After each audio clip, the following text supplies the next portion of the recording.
Oh, there's a lot of dumbass criminals to talk about, baby. It's the whacked out news. People breaking the law. Fighting in the nude. Drunk people pooping in the street. It's the whacked out news. So many people on meth. Ow! I gotta tell you, this Epstein story is somewhere I never ever thought it was going to be. It's pretty crazy. Yesterday, we thought, okay, it's dead. Yes. And now you tell me there's something new? It continues on because, and what's odd about this is the people who have been the most ardent Trump supporters are the ones that are fighting this the hardest.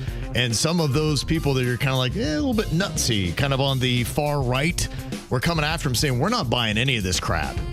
And it was kind of interesting because they almost got a little gaslighting from Trump yesterday. He had his whole cabinet together and they were talking about the floods in Texas, talking about what's happening in the Middle East and some of these bigger things. And of course, with them saying, hey, there's nothing going on with the Epstein thing. There was no client list. There was no suicide or no murder that had happened. He committed suicide, all these kind of things.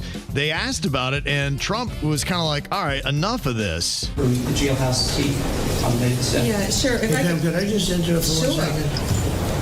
Are you still talking about Jeffrey Epstein? This guy's been talked about for years. You're asking, we have Texas, we have this, we have all of the things. And are people still talking about this guy, this creep? That is unbelievable. So he was kind of saying, why even asking that question? The whole Epstein story is over. It's just what I think is the story in the headline today is people were saying, no, we're not letting this thing die. This is ridiculous. Ghislaine Maxwell is in prison. Why? Who are all the victims? You even talked about this video that had all this kiddie porn on it. Well, who is responsible for all that? Was this all Epstein or were there other people in it? Who are the other names? They said, look, there's a lot of victims that are out there that deserve their persecutors coming to justice. And we just don't feel like you got everybody with Epstein being dead and Ghislaine Maxwell in prison. There's more people that belong behind bars. This whole thing wouldn't happen without the people that victimized the young girls. Mm-hmm. Where are those men? Right. And show me them. It's fascinating. The people that are not letting this rest are the people who were Trump's biggest supporters. And they're calling him on this saying, no, we need more. But he did let Pam Bondi speak. And here's where she updated everybody. Do you want to waste the time and do you feel like answering? I don't mind answering. I mean, I can't believe you're asking a question on Epstein at a time like this where we're having some of the greatest success and also tragedy with what happened in Texas. It just seems like a desecration, but you go ahead. Sure. First, to back up on that, in February, I did an interview on Fox, and it's been getting a lot of attention because I said, I was asked a question about the client list, and my response was, it's sitting on my desk to be reviewed, meaning the file, along with the JFK, MLK files as well. That's what I meant by that. Also, to the tens of thousands of video, they turned out to be child porn downloaded by that disgusting Jeffrey Epstein. Child porn is what they were. Never going to be released, never going to see the light of day.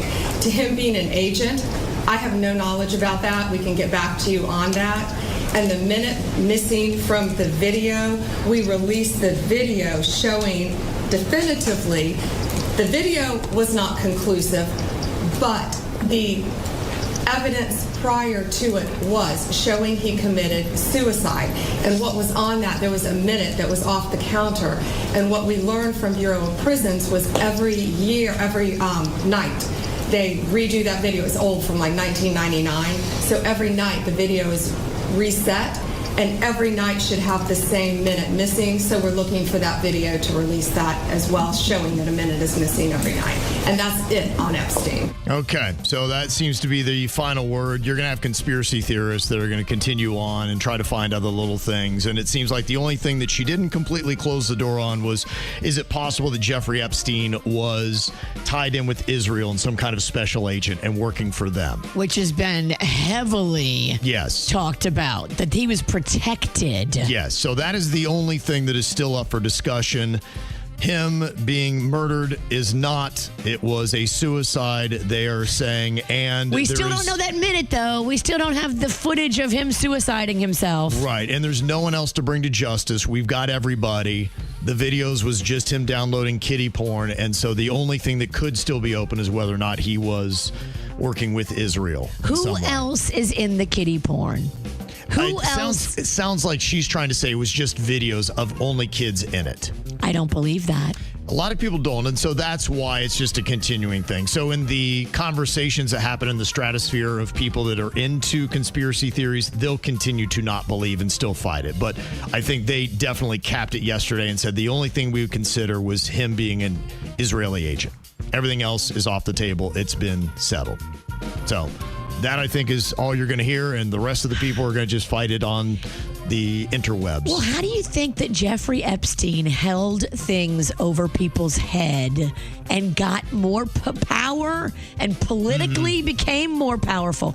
Because he had videos of people in powerful positions with underage kids. Yep. That's the kiddie porn that we're talking about. Yep. That's how he was able to put himself in this elevated place, maybe an agent. I don't know. Because he had blackmail video. You'll never convince me otherwise. I think what you saw, what's going on now, is there are a lot of people that will not let it rest where it is. And they're sending the message saying, we're not satisfied. We need more. So will they get more? Doesn't sound like right now they will, but we'll see where it ends up. Crazy. I was disappointed to see this. I was kind of excited that the FTC rule that they had requiring streaming services to make it easier for us to cancel. Because we said, no, we get signed up, you don't realize it, then you're caught in it, you try to cancel, and then you get frustrated, you keep paying for a service you don't want, you never thought you were really signing up for. Well, a federal judge struck that down. They were going to have to start enforcing the rule on July 14th, but a federal judge has stepped in so they can continue to steal your money. Thanks, Judge. I mean, wow, that's so #not cool. Yep.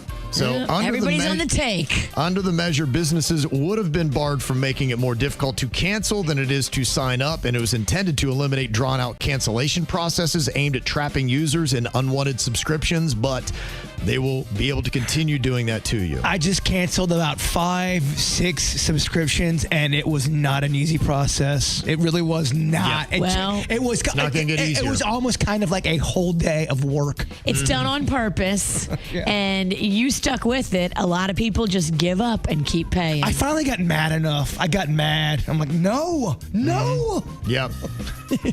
Well, I was telling you about Twitter. I'm like, I just don't know where things are. And now the Grok AI that answers all the questions went a little bit nutty, and it started praising Hitler. What? Elon Musk had said, well, they've improved it significantly, but he said you would notice a difference, but they claim they fixed the issue. They don't know why Grok started praising Hitler, but Oh, my gosh. yeah, there's some issues going on there with that, so I don't know. We'll see. They say that lifeguards pulled a deer from the ocean in North Florida. I don't know if you saw the footage of that, but how often do you see a deer in the ocean? Deers have gills now? What the hell is going on out there? They believe that maybe he was trying to escape a threat and just said, what the heck, and just kept running and wound up in the ocean, and then the lifeguard had to save it. Something was chasing that deer. Yeah, right. That deer's Brazilian, baby. Good for you, deer. Yep. A 59-year-old man in California tried to help himself an injured bear on the side of the road, and things were going great until the bear decided to maul the man. I mean, that's terrible. You know, it is terrible, but I guess that's the risk you take when you help an injured bear. Wait, did you do this to me? Totally. He misdirected hostility on the part of the bear. I can see that happening to me in Denny's. No, bear, no. This is the guy who's going to help you. Let's help this bear. I'm definitely the one that gets bit.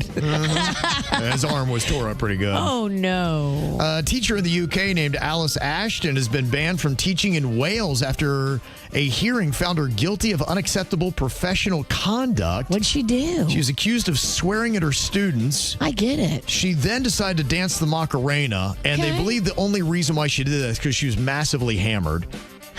She did then get arrested driving away from the school drunk. Oh, you can't do that. Yeah. There's quite a few body cam videos out there where teachers are getting arrested at school because they either hit a car on the way there and don't realize it. Then they're going in to teach and they're like, ma'am, you hit a car about 20 minutes ago. Look. What do you mean? We get it.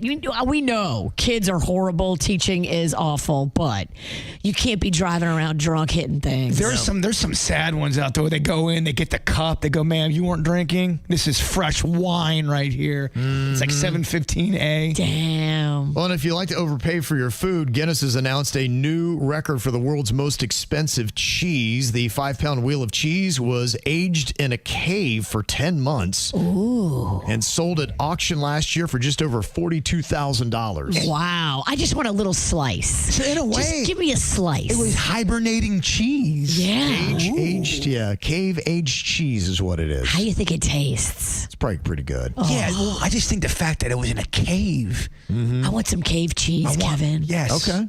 Let's go get some Velveeta, throw it in a cave, see what happens. That's not real cheese. I know, but It won't age a day. That's preservatives. It'll look the same in 10 years. And if you're going to be in the Hamptons anytime soon, they say Farm and Forage Market there is selling a rare melon for $400. Wow. It's imported from Japan and grown just one at a time for maximum sweetness. I got some rare melons for you. There you go. Yeah. I wonder how good they taste. Or that. These. Whoa, all right. I don't Dude, know, I'm Virginia? married. Virginia? I mean, they look delicious. How do they taste? Do you know? But you're not tasting them. Man, I wonder how good that one melon tastes. I'm married to your friend. Wow, how about that, huh? How would Honeyface feel? Oh, boy. Wow. Yeah. How about that? But this talking is hard. Yes.